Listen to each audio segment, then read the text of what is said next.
MashaAllah. Next, Joy, can you read? 63 to 65. When Joseph's brother returned to their father, they pleaded, "O our father, we have been denied further supplies. So send our brother with us so that we may receive our measure, and we will definitely watch over him." He responded, "Should I trust you with him as I once trusted you with his brother Joseph? But only God is the protector, and he is the most merciful of the merciful." When they opened their bags, they discovered that their money had been returned to them. They argued, "O our father, what more can we ask for? Here is our money fully returned to us. Now you can buy more food for our family. We will watch over our brother and obtain an extra camel load of grain. That load can be easily secured." Good. 66 to 78, Muhammad. 68. Jacob insisted, "I will not send him with you until you give me a solemn oath by God that you will certainly bring him back to me, unless you are totally overpowered." Then, after they had given him their oaths, he concluded, "God is a witness to what we have said." He then instructed them, "O my sons, do not enter the city all through one gate, but through separate gates. I cannot help you against what is destined by God. It is only God who decides. In him I put my trust, and in him I let the faith put their trust." Then when they entered as their father had instructed them, this did not help them against the word because of what we had taught him. Okay, so 69 to 75, Uno, please. When they entered Joseph's presence, he called his brother Benjamin aside and confided to him, "I am indeed your brother Joseph, so do not feel distressed about what they have been doing." When Joseph had provided them with supplies, he slipped the royal cup into his brother's bag. Then a herald cried, "O people of the caravan, you must be thieves." They asked, turning back, "What have we lost?" The herald, along with the guard, replied, "We have lost the king's measuring cup, and whoever brings it will be awarded a camel load of grain. I guarantee it." Joseph's brother replied, "By God, you know well that we did not come to ask for willingly, nor are we thieves." Joseph's men asked, "What should be the price?" They said, "If you are lying." Joseph's brother responded, "The price will be the enslavement of the one in whose back crook is found. That is how we punish the wrongdoers." Good. So we'll just stop at 70 to 7. But God has so willed. We elevate in rank whoever we will, but above those ranking in knowledge is the one all-knowing. To distance themselves, Joseph's brothers suffered his full brother before. But Joseph suppressed his outrage, revealing nothing to them, and said to himself, "You are in such an evil position, and God knows best the truth of what you claim." They appealed, "O chief minister, he has a very old father, so take one of us instead. We surely see you as one of the people." Joseph responded, "God forbid that we should take other than the one with whom we found our property. Otherwise we would surely be unjust." Good.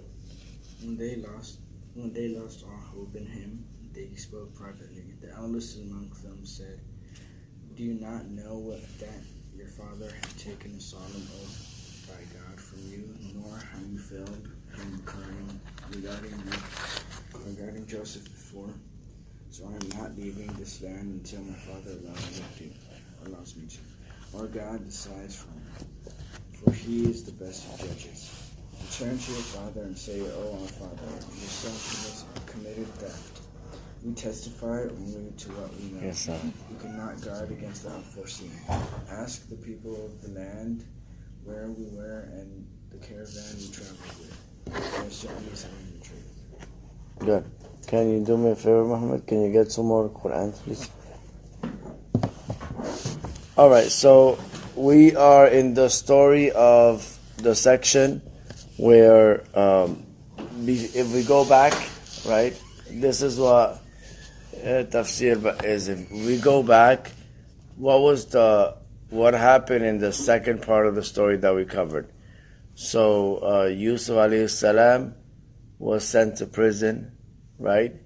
And when he was sent to prison, he met two prisoners that asked him for advice right? That they saw two dreams, and immediately once he gave the advice, he made his position.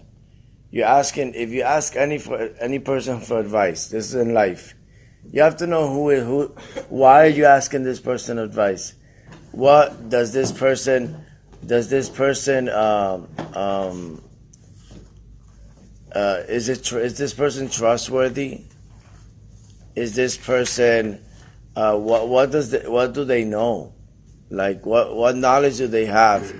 Like, for example, you go and ask, go and ask a doctor, right? A cardiologist. Go ask him about advice about chemical engineering. The doctor's good, trustworthy. Very nice guy, praise and everything. But gonna ask him, tell me a little bit about how it is to be a chemical engineer. I don't know. I deal with arteries and stuff, right? I deal with blockages. I deal with stents, and I don't deal with oil pipes, and I deal with right. So you have to know who you're asking, right? And that's in life. That's in life. Same thing with counselors. Same thing with teachers. Based on your career, that's the teacher you ask for advice. Hey, if you meet like an art teacher, I like art. What's your advice? What are the schools that you recommend? And then they can recommend you to their own mentors and this and that, and vice versa. So here, Yusuf alayhi salam was asked that question, was asked for advice. He said, you asked me for advice. First of all, don't think I'm special. Right, that anything that I interpret for you is like magic. Just know that I believe that there's one God, and that He is the all-knower, and that He is the all-powerful, etc., etc. So Yusuf alayhi salam, a prophet, was in prison. Like many innocent people are wrongfully imprisoned, right? Did you guys hear about Central Park 5? No? I want you guys to look it up. How many of you have Netflix? Alright. So look up if you look at on YouTube, you'll find some interviews. But you also have the movie is called When They See Us. There's a story, the movie of these Central Five. They were kids. There were kids that used to go hang out in the park in Central Park, New York, just for fun, run around, right? Like 50, 60 of them used to do this. That was like in the late 80s. Then a tragedy happened in that area in the park. Right, and during that time, the cops were very biased. They were biased towards people of color. They were biased towards immigrants. They were biased, anything that wasn't like, their complexion. They were biased. Even though there were some who were of color within the police department, but they were already brainwashed to think like that. So what happened is, there was an incident that they accused these kids of raping a girl,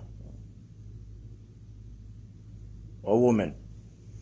So the cops come in, they storm, and now there's like 50, 70 kids, right? And they storm and they grab anybody. And the 5 that they grabbed, the one in charge of and they were 15 years old. The ones that they grabbed, their supervisor said, added a little bit to the case, and they were in prison for 14 years. And then they were declared innocent, and they just came out. So that story is about their experience, how they were. You imagine you respect the authority, and the authority comes and forces you and makes you feel guilty even though you didn't do anything. So these kids during that time were crying. They had to experience life in prison, right? 14 years. All their high school, all their teen life gone. Now they're gonna come back and but can that make you can't with those millions of dollars you can't buy your years back. You understand? So why am I saying that? Is because this can happen to anybody. This can happen in a place, we will say at the wrong time, and something like this happened. Like for example, this is the way. This is from my experience, right? I'm with my friend. This is how it is. Is this dry? No. I'm with my friend. He had the cops come. My friend has. Let me just say this right. Let me see, get something a little bit more harder, right? My friend has a bag of weed, right? The cops come. He fears for himself. He doesn't want to go to jail. So what he does, he goes like this. He throws it, right? That bag lands next to me. I don't do that stuff, right? I'm Muslim. I don't do that stuff. But the cops come, they find it next to me. Then it's based on how the story goes, right? Then, you can go home. You come with me. Looks like you dropped something, right? That's the type of friends that exists. When people don't fear God, when they don't fear Allah, that's the type of friends. And you have even amongst Muslims who don't fear God that go in the same boat. Don't think that a person, because he's Muslim, he has a Muslim name, no, you trust a person if they're righteous. If they're not, be careful. If they pray, if they don't pray, they're unjust. If they're unjust, then how can you trust them? Right? The same thing with ourselves. If I don't pray, then I'm unjust. How can I be trusted? Right? Because you're unjust to yourself. Because prayer is a benefit to yourself. So if you don't do it, you're dhalim. Right? And therefore you're not trustworthy. Right? That's how our deen is. So if this kind of friend knows he has that, and you are his friend, and you know he or she has that, and you didn't say anything, then you're also unjust. And now what happened? Your friend threw it, you caught the blame for it, and he went home to play Xbox, to play PS4, and relax. Cry a little bit. So-and-so is in jail. I'm a kid. I can't do nothing about it. I have no money. I have nothing. Right? And I'm not going to go to jail. I go to jail. I lose my freedom. I get in trouble with my parents. I'm not going to do that. I want to go to school. All of a sudden, I want to go to school. I want to do the right thing. Right? But your friend, and that happens to many people. All right? So these kids, it's called, their story is called Central Park 5. One of them, his name was Yusuf. Coincidentally, I didn't plan this. If you go on Amazon, they have the shirts with the names, the 5 names, and so they made this movie called When They See Us. When They See Us. So Yusuf alayhi salam went to prison, right? Innocent. Now, he went to prison, but then the king had a court case, right? He brought the women, and he asked them, what do you think about Yusuf? They said, we don't know nothing bad about him. So they knew he was trustworthy. He was good. That even though they tried against him, they said, no, he's good. We don't know nothing bad about him. And then the wife of the Aziz, after he did prison, right? She said, I made it up. He's lucky that somebody came clean. Now, when Yusuf alayhi salam comes out of prison, the king realized, if all these women who are wives of leaders within the community, right? So imagine. So that means these women are of influence. All right? They're of influence. So now if they all say that we don't know nothing bad about Yusuf, that he's good, what does that mean? You know what that means? That means that he's trustworthy. Right? When the wife of the Aziz says, he's innocent, it was me. I plotted everything, right? So now the king's like, I need somebody trustworthy to work with me. So he comes and he begins to work with the king, right? Not only that, because he's trustworthy, instead of taking the job that the king gives him, Yusuf alayhi salam said, since I'm trustworthy, let me be in charge of the stores, right? Now, remember there was a dream that the king had before Yusuf went to prison. What was the dream? The dream of seven fat cow, 7 skinny cow, right? Good. And then there was years of abundance, right? So now Yusuf alayhi salam, he knew the interpretation of that dream, of the 7 fat cows, eating the 7 skinny cows, 7 fat cows. Who was eating who? Skinny cows eating the fat cows, right? All right. And then there was year of abundance. And then Yusuf interpreted that means that there will be 7 years of plenty, right, of provision, and then there will be 7 years of drought, famine, right? And then after you go through those 7 years, then you go back to abundance, right? So Yusuf knew that. So Yusuf said, let me be in charge of the stores, because he was managing the stores. He knew. So Yusuf alayhi salam, now the 7 years of abundance pass, and now come the 7 years of what? Of drought and famine, right? So Yusuf's brothers, they come to Yusuf alayhi salam. They come to Yusuf alayhi salam. Assalamu alaikum. I'm sorry to disturb you. I just need to donate meat, so we did a kika for my nephew. Okay. So I just need to donate the meat. You can put it in the refrigerator in the back, inshallah. Okay, yeah, I didn't know what to do, so I was like... Yeah, no problem, inshallah. Jazakallah khair. Where's the refrigerator, on the backside? Yeah, in the backside, yeah, Okay. inshallah. Got it. Walaikum salam.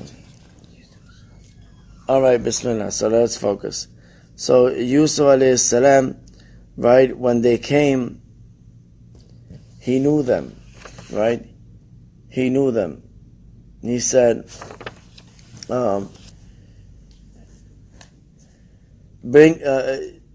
if you want me to give you food, you bring a brother you have, right? Because I'm gonna give you the share for each one of you, right? So if it's 10 brothers, right? If it's 10 brothers, that means 10 shares. So they left Benjamin behind, right? The little brother, which is the sibling of Yusuf. So he said, no, bring him too, right? So Yusuf alayhi salam was planning. Now they said, but our father's not going to let us bring him. They're not. Tell your father that if he doesn't come, that you won't get food. So now the brothers, when the brothers came, they convinced the father, right? Yusuf alayhi salam treated his brothers well. He furnished them. He gave them a lot of food, Not only that, he also, when he asked them to bring the brother, Benjamin, he didn't take their money. But instead, he ordered for food to be put in their saddles, in their camels, right? And they were brought back. So when they came back, what is this? So he gave them extra, right? Hey, now he gave you extra. If you go back, you get more.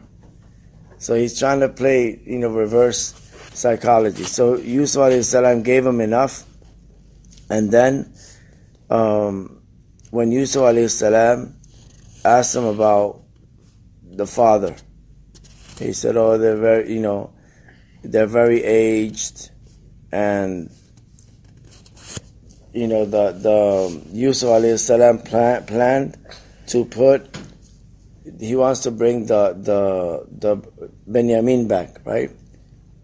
So when the brothers go and they ask the father, let us bring Benjamin with us.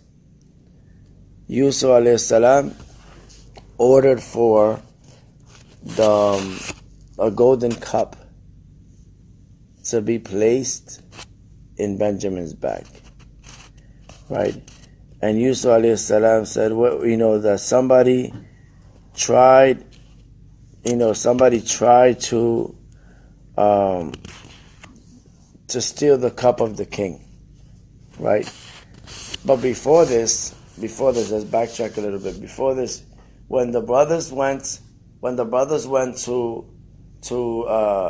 their father, they said, "Can you let us take Benjamin with us?" Right? Let us take Benjamin with us. And then Yaqub says, "Shall I trust you?" Again, trust. Shall I trust you? This is the father. Shall I trust you like I trusted you before with his brother? Shall I trust you? Right? And then what does Yaqub says? But Allah khayrun hafidha. Allah is the best to protect. Right? Allah is the best to protect. He is the merciful. He is the most merciful. Now, when they asking the father, and they brought the stocks, and they brought all that Yusuf alayhi salam put for them, Yaqub alayhi salam said, "Never will I send them with you until you swear an oath." So now they have to promise. And when you make a promise, right now in this age and time, we take promises like, yeah, I'll do it, but we don't really intend it. The intention is important. In Islam, when you make a promise, if you break it, then you have to fast 3 days as a punishment. And if you don't fast, then you have to pay that price on the Day of Judgment for breaking the promise. All right? And that's one of the signs of being a hypocrite. When you break promises, the Prophet ﷺ said 3 other signs of the hypocrites. When they say something, they lie. They're not truthful. When they promise, they don't keep their promises. And when they're entrusted with something, they don't take care of it. They abuse it, right? So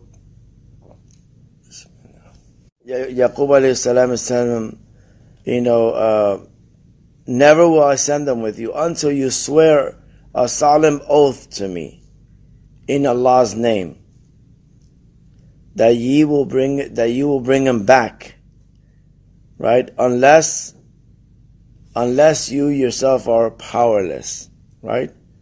So before, when he is asked to take Yusuf, when he's being asked by the brothers, can we take Yusuf? First of all, they start, oh father, why don't you trust us with Yusuf? You see that? Trust again. Why don't you trust us with We mean well. Right? And then when And then Yusuf, his father Yaqub said, I fear that perhaps a wolf would devour him. And then when they came back, they said, "Oh, father, where's that? Here's the shirt with blood. A wolf devoured him. We were busy playing, PlayStation or Xbox. And then he was devoured by the wolf." Right? But anyways, but the same thing. They asked him, and Yaqub told them what they were saying. He told them, "I fear that he will be devoured by a wolf." Now here, when they're asking for Benjamin, right, the younger brother, Yaqub alayhi salam said, "Swear that you will bring him back. Swear." Right? "Unless you are powerless." So they can come and say, "We were powerless." See that? He already knows what they're going to say. And he says, and when they swore over all what we say, then Yaqub said, "Over all what we say, Allah is the witness." Right? Allah is the witness. And then he says, "Oh my sons, now when you go back with Benjamin, right? Enter through different gates. Right? In case somebody tries to take you, you're spread out, enter through different gates. And not that I can profit you against Allah.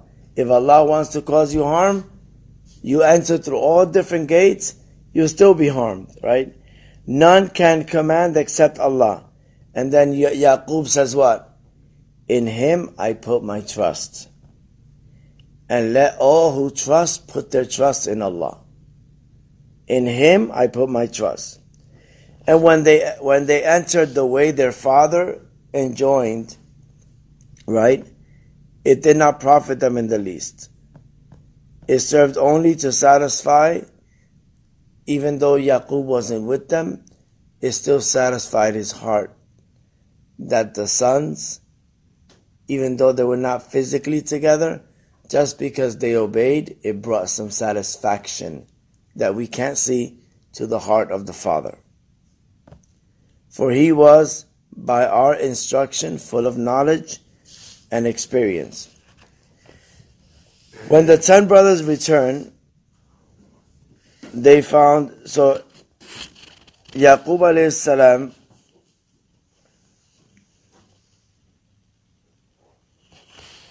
let me go skip all this.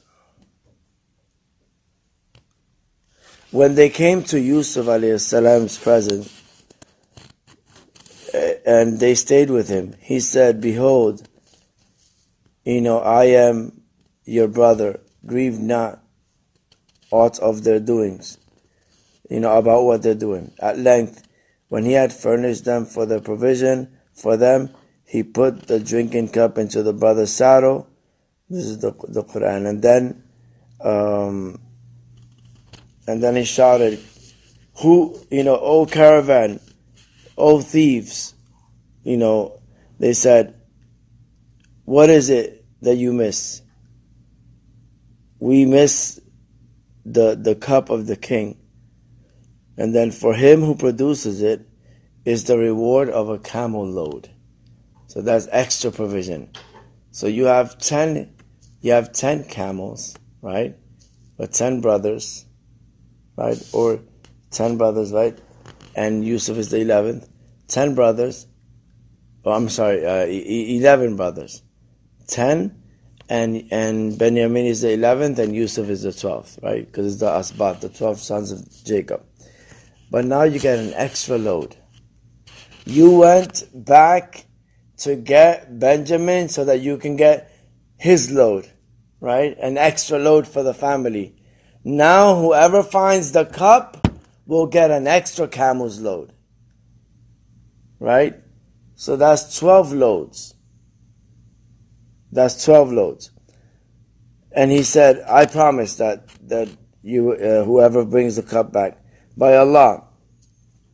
They said, "Will ye know that we came not to do mischief. We didn't. We didn't come to the brothers are saying, we're good. We didn't come for that. We just came to get food, right? And we're not thieves. And the Egyptian said, what then shall be the penalty of this if you are liars? One of the men of Yusuf alayhi salam that works with him said, what is the punishment for those who are liars? Like the wife of the Aziz, when she tried to tempt Yusuf, and he ran to the door, and the door was open, and the husband was there, she said, what is the punishment of the one who tries to take advantage of your wife? See that? Now, it's good to understand when we do actions to know what are the benefits and what are the consequences.